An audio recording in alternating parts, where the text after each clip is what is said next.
Hello everyone, कैसे हैं आप सभी। आशा करती हूँ अच्छे होंगे और खूब मन लगा पढ़ाई कर रहे होंगे। तो आज वीडियो बनाने में थोड़ा सा लेट हो गया है, लेकिन मैंने सोचा कि छोटी सी वीडियो सही लेकिन आप लोगों तक जाना जरूर चाहिए, क्योंकि आप लोग इंतजार करते हैं और मुझे बहुत अच्छा लगता है कि आप लोग मेरी बात सुन के या अपने से भी किसी की भी बात मान के अपने जीवन में आगे बढ़ने का प्रयास कर रहे हैं। आप लोग की कमेंट्स में पढ़ती हूँ, एज वगैरह की आप लोग बात करते हैं, तो आज की वीडियो में बात करूंगी।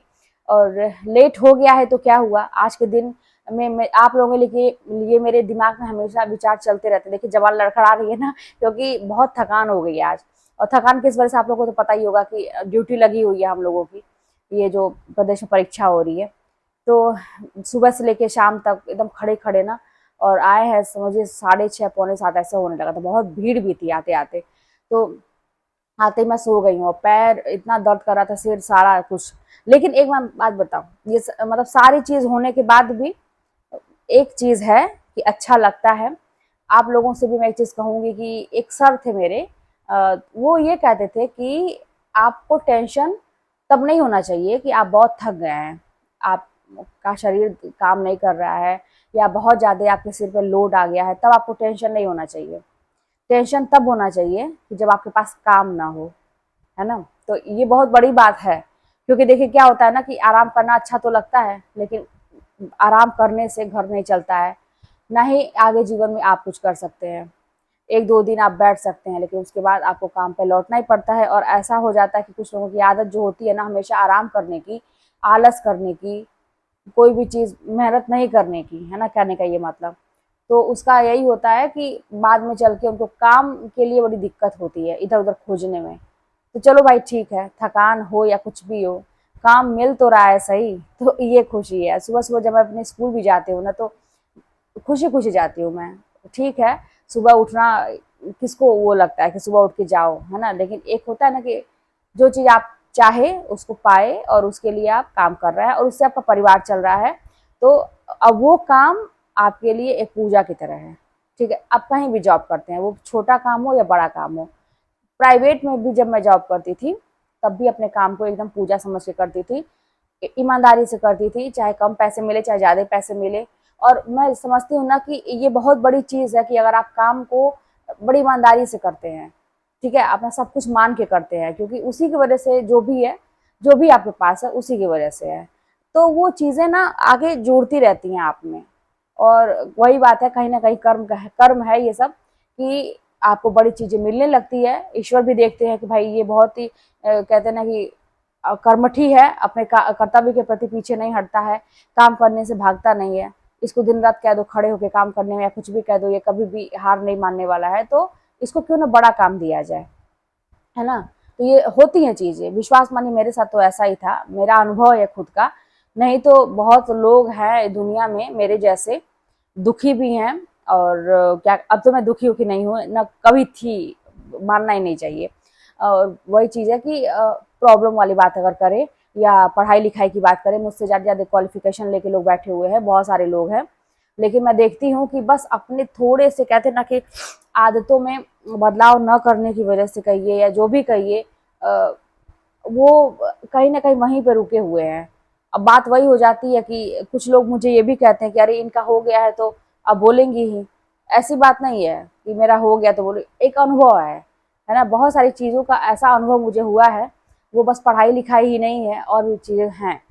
वो ये कि आप अपने कर्म के प्रति कितने, क्या कहते हैं, ईमानदार हैं, है ना, कितने कर्मठी हैं, कितना कुछ दे सकते हैं। फिलहाल आपके सामने जो आपका काम है उस पर ईमानदारी से काम करिए। अभी आपके सामने क्या है, आपके हाथ में किताब होगी, आप मोबाइल लेके वीडियो देख रहे होंगे, या फिर पढ़ने की सोच रहे होंगे कि जाए पढ़ें, तो यही आपका कर्म है आज के लिए। अब इसमें आप कितनी ईमानदारी से कर रहे हैं, जितना ईमानदारी से काम करेंगे, जितनी ज़्यादा मेहनत करेंगे, अभी का दर्द और तकलीफ को भूल के आप बस कम करते जाइए। और ये ना रहे कि मैं कर रहा हूँ तो मुझे चाहिए ही चाहिए, है ना। जैसे एक होता है ना कि कुछ चीज़ें ना कहते हैं ना कि बिन मांगे मोती मिले और मांगे मिले न भीख, ऐसा कुछ है ना। तो ये चीज़ ना कि आप भगवान से हमेशा ये नहीं कि मैं कर रहा हूँ तो मुझे चाहिए ही चाहिए, है ना। आप बस कर्म करिए और मांगिए मत। मैं ये कहती हूँ, मांगिए मत। ठीक है, आप ये कहिए कि बस भगवान कृपा करो और मुझे शक्ति दो कि मैं अपना कर्म अच्छे से करूँ। क्योंकि इस कलयुग में कर्म का ही सिद्धांत चलेगा। मैं बार बार कहती हूँ, आपको सब कुछ मिलेगा, बिना मांगे मिलेगा, है ना। तो इसीलिए, क्योंकि बहुत सारे लोग ऐसे होते हैं ना कि एकदम हिसाब रखते हैं हर चीज का, कि मैंने इतना किया तो मुझे इसके बाद इतना मिलना चाहिए, इतना किया तो मुझे इसके बाद इतना मिलना चाहिए, ठीक है। तो कहीं ना कहीं जो बहुत कैलकुलेटिव होते हैं ना, हमेशा कैलकुलेशन दिमाग में करते रहते हैं, हमेशा अपने फायदे नफे का सोचते रहते हैं। रिश्तों में भी ऐसे लोग होते हैं ना कि मैंने उसके लिए इतना किया तो वो मेरे लिए ऐसा करे, या कहीं से उसका घाटा ना हो, रिश्तों में भी और भी बाकी जगहों पे भी ऐसे लोग कहीं के नहीं रहते हैं, और वो सक्सेस नहीं होते, परेशानी रहते हैं। तो आपको इतना ज्यादा अपने लिए नहीं बनना है कि हाँ ये मैंने किया तो ये चाहिए मुझे, इसके बदले ये, इसके बदले ये नहीं।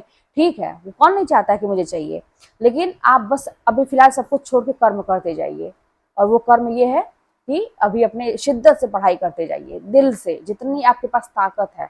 मैं कहती हूँ कि अपने उम्र का, ठीक है, 1-2 साल अगर आप दे देते हैं किसी को क्या, अपने तपस्या को, त्याग को, तो पूरी जिंदगी आपकी बन सकती है। सोचिए, मैं एक 60-70 साल का एवरेज मान रही हूँ, आप आगे भी जी सकते हैं, पता नहीं क्या है, कोई नहीं जानता।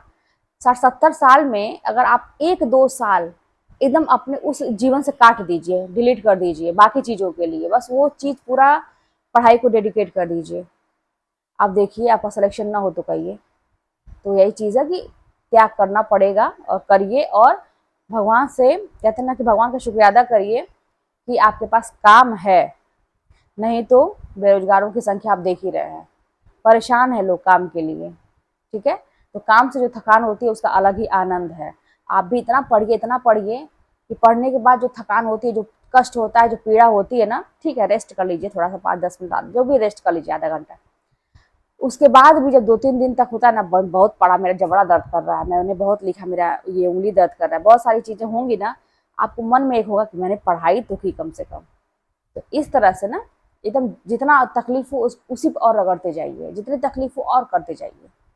यही है तपस्या, और यही आपको सफलता तक पहुंचाएगा।